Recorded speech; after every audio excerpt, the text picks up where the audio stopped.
హే friends, finally మన మహేష్ బాబు గారు అయితే అఫీషియల్ గా వారణాసి మూవీకి సంబంధించి ప్రమోషన్స్ అయితే స్టార్ట్ చేశాడన్నమాట. సో ఇలా చేయడానికి మెయిన్ రీజన్ ఏంటో మీకు అందరికీ తెలిసిందే, డైరెక్టర్ రాజమౌళి గారు. సో ఇక మూవీ రిలీజ్ అవ్వడానికి దగ్గర దరిదాపుల్లో ఉందనగానే మనం మహేష్ బాబు గారితో ఈ విధంగా వారణాసి మూవీ ప్రమోషన్స్ అయితే స్టార్ట్ చేయించాడన్నమాట. సో ఎందుకు ఇంత తొందరగానే స్టార్ట్ చేయించాడు, ఇక మూవీ ట్రైలర్ అండ్ టీజర్ ఎప్పుడు రావచ్చు అనేది నేను వీడియో చివరిలో చెప్తాను. సో వీడియోని అయితే ఎక్కడ కూడా స్కిప్ చేయకుండా చూడండి. అండ్ వీడియోలోకి వెళ్లే ముందు మన మహేష్ బాబు గారి కోసం ఒక చిన్న లైక్ అయితే కొట్టేసండి. అండ్ అలాగే మన ఛానల్ ఎవరైతే ఫస్ట్ టైం చూస్తున్నారో సబ్స్క్రైబ్ చేసుకోవడం మాత్రం అసలు మర్చిపోకండి. సో ఇంకెందుకు ఆలస్యం, వీడియోలోకి అయితే వెళ్ళిపోదాం. ఫ్రెండ్స్, అసలు వారణాసి మూవీ షూటింగ్ ఎంత వరకు వచ్చింది, అలాగే ఎడిటింగ్ ఎంత వరకు వచ్చింది అనేది మాట్లాడుకుందాం.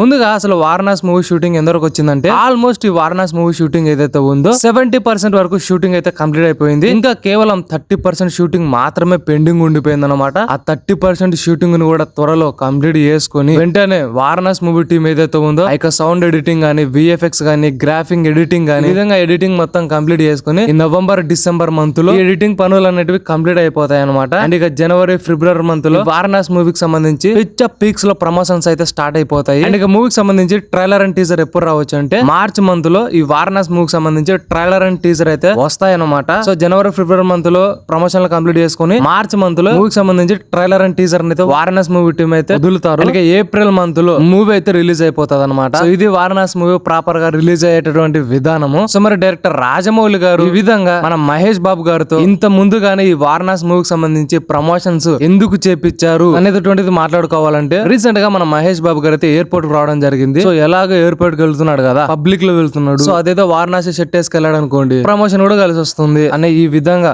తెలిసిందే కదా, మన డైరెక్టర్ రాజమౌళి గారు ముందు జాగ్రత్తతో ఏదైనా ఆలోచించి చేపిస్తాడు అనమాట. సో ఈ విధంగా మన మహేష్ బాబు గారితో వారణాసి షర్ట్ వేయించుకొని బొలుగు చొక్కు అనమాట. సో మన మహేష్ బాబు గారికి ఎప్పుడు అలవాటు లేని విధంగా కొత్తగా ఈ యొక్క బొలుగు చొక్కలు అయితే స్టార్ట్ చేయించిండు. సో మరి మీకు ఎలా అనిపించింది? నాకైతే లిటరల్ భయ మన మహేష్ బాబు గారు రుద్ర క్యారెక్టర్ లో ఆ యొక్క బొలుగు షర్ట్ వేసుకొని వస్తుంటే ఒక నంది మీద శివుడు వచ్చినట్టుగా అనిపించింది మన మహేష్ బాబు గారు చూస్తుంటే. అండ్ ఇంతే కాదు, మూవీలో ఒక శివుడు క్యారెక్టర్ లో, ఒక రాముడు క్యారెక్టర్ లో, ఒక నార్మల్ క్యారెక్టర్ లో విధంగా మన మహేష్ బాబు గారు ఈ క్యారెక్టర్స్ లో కనిపించబోతున్నాడని రూమర్స్ అయితే ఉన్నాయి. వెయిట్ చేసి చూడాలి ఇది ఎంతవరకు తీసుకెళ్తారు అనేటువంటిది. అండ్ ఇక మూవీ బడ్జెట్ విషయానికి వస్తే ఆల్మోస్ట్ 1500 కోట్ల వరకు అయితే వారణాసి మూవీ టీం బడ్జెట్ అయితే పెట్టింది అనమాట. అసలు ఎందుకు కిందగానో అయిందంటే, యాక్చువల్లీ వారణాసి మూవీ టీం అనుకున్న బడ్జెట్ వచ్చేసి 600 కోట్లు, కానీ 600 కోట్లు 900 కోట్లుగా, ఆ 900 కోట్లు షూటింగ్ పెరిగే కొద్ది, లొకేషన్స్ చేంజ్ అయ్యే కొద్ది, ప్రమోషన్స్ మొత్తం మీద దృష్టిలో పెట్టుకుని 1500 కోట్ల వరకు వారణాసి మూవీ టీం బడ్జెట్ అయితే పెట్టుకుంది. సో ఆ బడ్జెట్ అయితే కుదిరిపోయింది అనమాట, 1500 కోట్లు అనేటువంటిది. మరి ఈ వారణాసి మూవీ డే 1 రోజున 1500 కోట్లు కలెక్షన్ చేస్తుందా లేదంటే ఖచ్చితంగా చేస్తుంది భయ్య. మూవీ గనక బాగుండి మంచి టాక్ గనక వచ్చిందంటే